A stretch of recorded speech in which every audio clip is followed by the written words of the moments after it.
Welcome to Carpool Chats, a podcast brought to you by the Fuels Institute.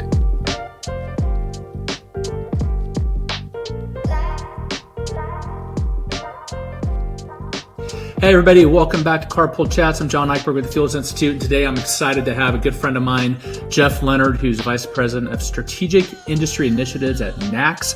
We're going to be talking about consumer behavior with regards to fueling and vehicles and transportation, everything. And Jeff, you and I have been working together, almost 22 years now, haven't we? 22 years, yes. And almost that long on some of these consumer surveys.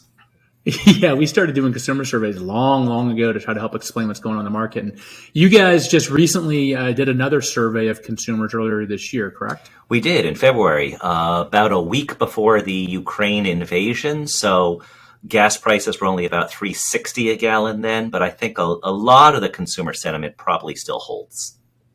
So what did you learn? I mean, we've been tracking this for years, but anything noteworthy of consumer behavior, consumer sentiment this year that's kind of different from what you've seen in the past? One of the things is, and John, when we did these things a couple of years ago, one of the questions we asked is, are you driving more or are you driving less? And we know that everybody the last 2 years has driven less. But when we did this a couple of years ago, we also asked, why are you driving less? Because we wanted to find out, is it gas prices? Is it something else? And if you'll recall from about 4 years ago, they said that they were driving less because of their job, and they were driving more because of their job. And that's the same thing we're seeing play out now. People don't drive less because gas prices are more. They figure out a way. I mean, yes, the last 2 years, you could say I'm not going to work because there are more people that are working from home as opposed to coming in the office. But the reason people drive less, the number one reason they said they drove less was they either didn't have the same job or they had fewer errands and social events. And that all plays out because they aren't going to the restaurant as often as they used to. They're not going over a friend's house as often as they used to. They're relearning some of these social skills. So yes, gas prices are really important and they always will be really important, but that's not why demand had been down. And I think that's, so many people, and you and I have fought this for years, people have to drive. They have certain places they have to go on a regular basis. Just because prices go up doesn't mean that their responsibilities or obligations change. And so I've looked at the data over the years, and you look at national data from the Energy Information Administration. I've got data from 2,000 retail stations over a 12-month period. And what I found when I've done the analysis is demand for gasoline is inelastic.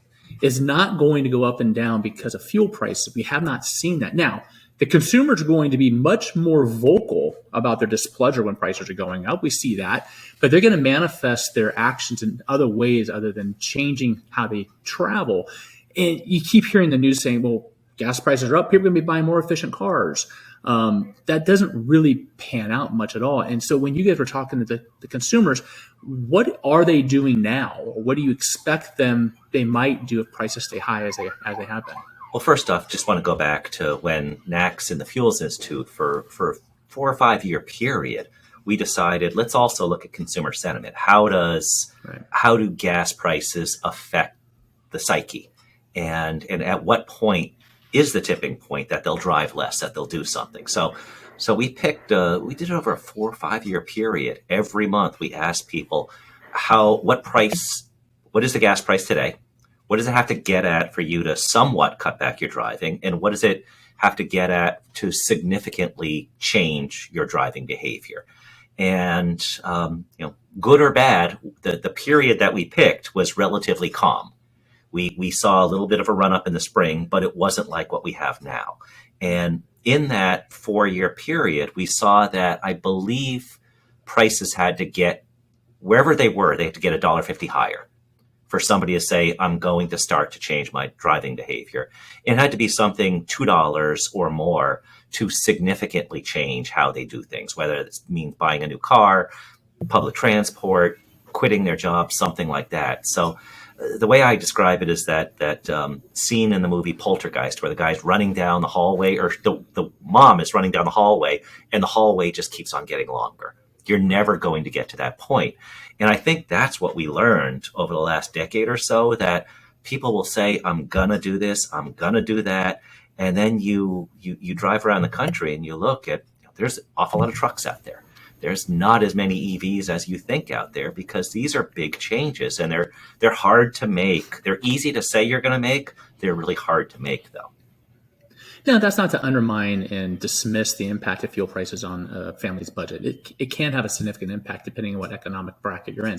But what we found is that the Fuels Institute did a study a couple years ago. We looked at 15, 17 years of vehicle purchase data, and we looked at consumer sentiment and retail fuel prices to see what parallels there were. And what we concluded from that study was consumers buy the vehicle they need. That's number one. What kind of vehicle do I need? If I am a single, I can buy any vehicle I want. If I got a family of 5, guess what? I'm not buying a subcompact. Within that category, they look at what can I afford? And now, then they start getting into amenities and fuel economy, and they all tie together. But that number one thing is, what vehicle do I need?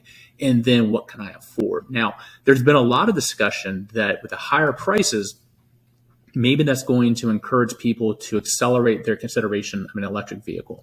Did you guys talk to the consumers at all about what their thoughts were on terms of their acceptance, their readiness for the EV market?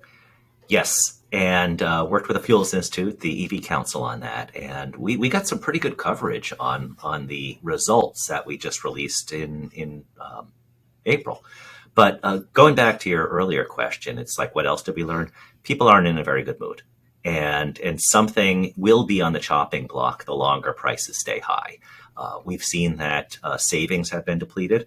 We've seen things like that if you look at the national news. So something will have to give if gas prices stay high. Either people will be eating out less, they'll be going inside the store less. I think anybody who sells anything probably is concerned about a extended period of high gas prices. So well, I mean, you go back to your survey. You were talking about the 5 years of monthly surveys we did. And the thing that really stood out to me was, while they may not change their behavior, almost universally, 70 to 80% consistently said that gas prices had an effect on their feelings about the economy. And so that big price sign is a huge bellwether to economic health. Now, you layer that in with huge inflation right now, yeah, I can understand why they're in a bad mood. Yeah. And you mentioned EVs. Well, we have a teenage daughter that needs a car. So we looked at vehicles, and you type in things like EVs, used, not to be found. You look at new, not really to be found. Hybrids, they are few and far between and much higher price than the one I bought a couple of years ago. So there may be a interest in doing something, but an inability to do it, not only because of what your situation is in terms of demand, in terms of needs, but they just aren't out there. Yeah, they're difficult to find. And that's not just we're in Northern Virginia. It's not just here. It's nationwide. The supply chain challenges of the last 2 years, the microchip shortages, having a huge impact on the automotive industry's ability to transition, start building new vehicles. The building traditional vehicles is difficult too. I mean, I was talking to a friend of mine who works for an auto company. He said, we got like just a year ago, had like 5 days of inventory nationwide. That's all they had. And that is a very dangerous prospect for dealerships because you just can't find the vehicles. Then you add to the fact that earlier this year, most of the electric vehicle manufacturers had to raise their prices for the vehicles. So we're in this situation where, yeah, gas prices are high. And so there's a thought that maybe that's going to encourage people toward alternative transportation long term. But if it's not available and it's still not affordable, they're kind of stuck. And so trying to figure out a balance. And the one thing the Fuels Institute has been talking about is we want to be passionate about reducing carbon emissions. We want to bring new technologies, new fuels to the market, but we have to make sure the customer is taken care of first. Because if the customer is not satisfied, whatever strategy we put forth on environmental protection is going to fail. And I think that's an example we're seeing right now. The market imbalance isn't really benefiting consumers the way that some might expect it would. Yeah, and some of the findings that we found in our latest survey, the majority of people have favorable impressions of EVs, 2 to 3 times more than have unfavorable impressions of EVs. The impressions of EVs have become more favorable over the last few years. And this is not just 18 to 34-year-olds. This is almost demographically across the board.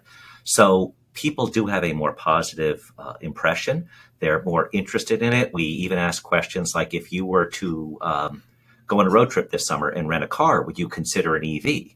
And we were surprised what a high percentage said yes, because there's always concerns about, will I be able to charge? How difficult will it be able to charge? Because that was another question we asked. When if you're on the road, do you think it'll be easy or difficult to charge? And 2-to-1, people said it would be more on the difficult side than easy outside of the home. So there are challenges with that. We also asked, what percentage of vehicles on the road do you think are EVs? And they said 15%. This is just an open number, and that's the median number. We decided to use the median, which is the middle number of all of them, because somebody might say 0, somebody might say 100. So when you get the mean, that might be a little unbalanced. So the mean is the absolute middle number. 20% of the cars on the road are EVs, according to this survey. And, or I'm sorry, 15% of cars on the road are EVs, 20% of new cars. And both of those, as you know, and as people watching know, is wildly off. Yeah, but the challenge is people believe what they hear. They believe what they read. Yeah. And the coverage has been so optimistic and aspirational for electric vehicle market, with good reason. There's a lot of tailwinds pushing the market toward electrification. But you start thinking, I'm hearing about it all the time. It must be bigger than what I'm seeing. And we hit about 5% of sales are EVs, and then less than 1% of vehicles on the road are EVs. So it's a distortion of reality. I think your survey really brings that to fruition. What is important that we need to really think about from the fuels engine and really from NACS perspective as well is managing expectations. There's a lot of forecasts, a lot of projections, a lot of pledges out there, but they're not necessarily taking into consideration potential market disruptions. They're not taking consideration supply chain shortages or microchip shortages. They're not thinking about that. And so you have companies and organizations forecasting 50% of vehicles by 2030 sold will be electric. That puts the industry in a tough situation because now your government leaders believe that. And if you don't hit that mark, then a question, well, you're not committed enough. When reality is the market is evolving, but it's not revolting. It's going to take time, and everything's coming in line for these vehicles to be more viable, more desirable, more affordable, but it's still going to take time. We have not increased the number of EV models available in the United States in the last couple of years appreciably, which we thought we would, but things happen, things slow down, things delay. And being able to keep that concept in front of us is important because we have a situation where we need to make sure that consumers have access to affordable, reliable transportation. That's got to be number one priority. Yeah, we want to reduce emissions, and we are. We want to provide more efficient vehicles. We are. We want to provide lower cost fuel, and we always try to do that, as an industry. But we have to make sure that we're speaking realistically. Aspirations are great, but that doesn't make the situation on the ground change any faster. Yeah, and also just when you don't look at the market numbers, perception is everything. And when I drive to work, I didn't see this a couple of years ago because I take public transport, but now I drive to work. And I would say more days than not, we're in Northern Virginia, there'll be a Tesla in front of me at some point. Mm-hmm. And then you start going, wow, there's a lot of Teslas on the road. And if you asked any American, name one auto executive, name 10. They're gonna name one, and that guy also makes a lot of news for not selling cars. And every time you hear his name, you think EVs. So there's an awful lot of news because besides Elon Musk, who can you name? I think most people would say, well, Lee Iacocca. Nope, doesn't really work. Right. Henry Ford doesn't really work, and I'm not sure they're going to come up with another name. Yeah. And your concept about perception and reality, you see a Tesla every time you turn. I remember commuting into the DC area and being in my car by myself, but there's an HOV lane next to me. And I remember going, Prius. Every single car I thought was a Prius. And it wasn't, but it was pretty high count. And, you had exemptions, you could drive in it by yourself. But yeah, that perception. And then once you start thinking about it, it's amazing how often you'll notice it. You ever buy a new car? Well, you don't buy cars very often, but whenever I buy a new car, I think I'm getting a unique car. I want to get something that's different. And then I start driving and go, every single car I see looks just like mine. It's just, you start becoming aware of stuff. And so I think, the media's, one hand, they've really elevated the profile and the awareness of electric vehicles, which is a great thing. But we also have to make sure that we're looking at the market, and especially if you're in the fuel retailing industry, there's a lot of panic out there. My goodness, am I going to lose my business tomorrow because of the electric vehicle trends? And the reality is there's going to be plenty of time to transition and offer multiple products that you're going to have to. But the combustion engine liquid fuel vehicle isn't going away tomorrow. It's going to be here for decades. And so there's a lot of attention has to be placed on the energy and the fueling side. And if we center it all on consumer behavior and what consumers need and how we can satisfy the consumer mobility needs, then I think we're going to come up with pretty good solutions. It's when we forget to keep that consumer centric, which is why I'm so glad that you guys continue to do these surveys every year to start really understanding what the consumer wants, what they need, because that's the only way we're going to satisfy the market. Yeah, and a couple other things, just real quick tips for anybody who's in the industry. We also broke down things, and we looked at the last couple of years. We asked, how often do you go to a store once you buy gas? And define people as either frequent or rare customers. And then we also asked this year, where do you buy fuel? Do you buy it at a convenience store? Do you buy it at a service station / kiosk? Or do you buy it at a big box? And the numbers line up pretty good. 18% said they buy at big boxes, which is roughly the numbers that we hear in terms of volume. And there are pretty significant differences in what people look for at each place. Certainly for big box, they don't look for location. What they do look for is price. You also see that they're much less likely to go inside. For them, the kiosks, they're very unlikely when somebody shops kiosk, they're less likely to go inside because it's usually around price as well. With convenience, they're looking at customer service. And then you also look at things like a highway or local. And on the highway, they're much more about location to a greater extent. Still not as much as price, but they're looking for other things. They're looking for a bathroom. In local, they're looking for that customer service. They're looking for prepared food. So there are different dynamics in how do you communicate to people. And one final thing related to what they're looking for is we also asked, okay, there's all these technologies or changes in convenience right now.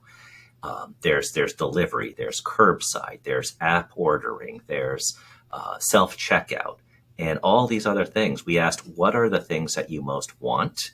And I think what is really heartening for anybody who has a store is they said self-checkout and they said mobile ordering. And the ones that are in the lowest on the list were curbside and delivery. And if you think about it, what they want is they're describing the convenience they want. The convenience they want may require technology to build, but once it's built, it doesn't require much money. And if you look at the bottom two, curbside and delivery, that takes a ton of money all the time. You won't make that more efficient unless you have robots doing all kinds of things because it's the human element. Yeah, it's the human element. And finding employees is tough these days. Yeah. So whether it's retail or whether it's cars, they want something that's cool, that is convenient. They may not want that social interaction, but just if you can just appeal to their interests and know what they want, you probably have a winner if you can get it with the supply chain issues. Yeah. It's there's so many things out there, and again, if we stay focused on how we satisfy consumer needs, then strategies come through that'll be successful. So, if people want to learn more about the survey you did in the report you guys put out, where should they go to get that? Well, it's a cover story in NACS magazine in the April issue, so nacsmagazine.com. We have some of the information on our Fuels Resource Center, which is if you go to convenience.org/fuels. We have blogs there where we put out information and additional updates. There's some Fuels Institute information there as well. We'll keep on putting those things out and look for more information. There's 130 questions we asked. So as much as we love numbers, we didn't cover 130 charts in this conversation. Thankfully. Well, thankfully, because you know me, I like my spreadsheets. So, Jeff, thanks for joining us. Carpool Chats, really appreciate it. Looking forward to having you join us in Indianapolis for Fuels 2022. And for those of you back home, thanks for tuning in, and we'll see you on the next episode. Take care.